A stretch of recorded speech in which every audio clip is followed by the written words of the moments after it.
Ladies and gentlemen, it's The Weekender with your host, Adam Rank. Welcome back to The Weekender. Welcome. Please. Oh my gosh, I can't believe the season's already halfway over. That means we only have a half a season left to see if Amir Abdullah will ever do anything for my fantasy team ever again. I'm not confident, but I promise I'm pumped up for this week's show. I mean, maybe not as pumped up as Justin Tucker, but there it is. Yeah, congratulations, Justin. You officially killed Hotline Bling. Hope you're happy.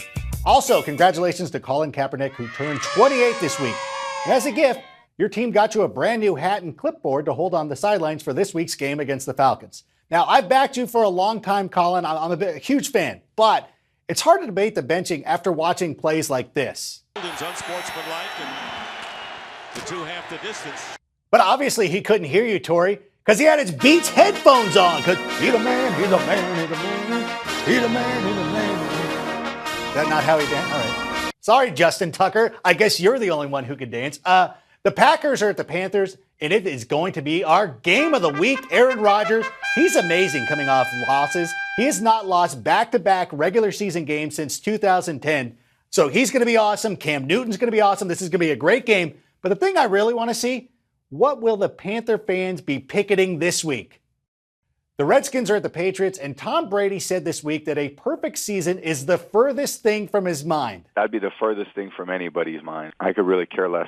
Yeah, you know what? I just don't believe you, Tom. I find this so hard to believe. It's like it's about as believable as Brooks telling Andy Cohen that he had cancer during the Real Housewives of the OC. He was lying. And Vicky knew. Vicky was lying too. She was in on it. The Eagles are at the Cowboys, and I know Dallas is known for its barbecue. But somebody call Mrs. Butterworth because La'el Collins is serving up the pancakes. Seriously, DeMarco Murray, how much money would you pay to run behind that guy? Murray loses 5, maybe more. I mean, he's making Darren McFadden look like DeMarco Murray. Well, DeMarco Murray from last year. In other Dallas headlines, PETA asked authorities to seize Dez Bryant's new baby pet monkey. You know, I'd be outraged if I was Dez, though. I mean, what about the giant monkey that lives on Tony Romo's back? Romo can't get the spot down. Are you kidding me? Unbelievable. Broncos are at the Colts, and Peyton Manning has had one of the most storied careers for a quarterback ever. And this week, if he throws for 284 yards, he will become the NFL's all-time leading passer. So next week, right? Oh, I know. Stop it. I'm going to get this guy in the comment section. How dare he? Did he not see Sunday? Yeah, I saw Sunday night. Perfect weather. He was coming off a bye. I get it. You folks need to relax. R-E-A-L-X. Relax. R-E-L-A-X. Pat McAfee. Talking to you, big boy. I'm a huge fan. But if you're getting blown out by the Broncos, maybe you should keep the clubs in your bag. Don't do that. Seriously, you're making Justin Tucker look like Odell Beckham Jr. Beckham again for his second touchdown today.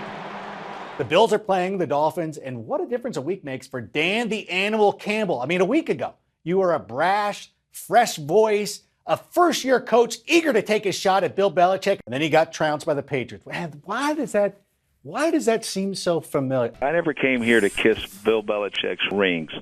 In other Rex Ryan news this week, he said he could take just about any NFL coach in a fight, but said that he wanted no part of Dan Campbell. It's like, where did he get this idea that fighting coaches is a good idea? Buddy Ryan throws a punch at him in what I have to characterize as a classless act. Obviously, the Rex doesn't fall far from the tree. The Giants are heading to Tampa Bay, and Eli Manning is coming off what might be his best game as a pro.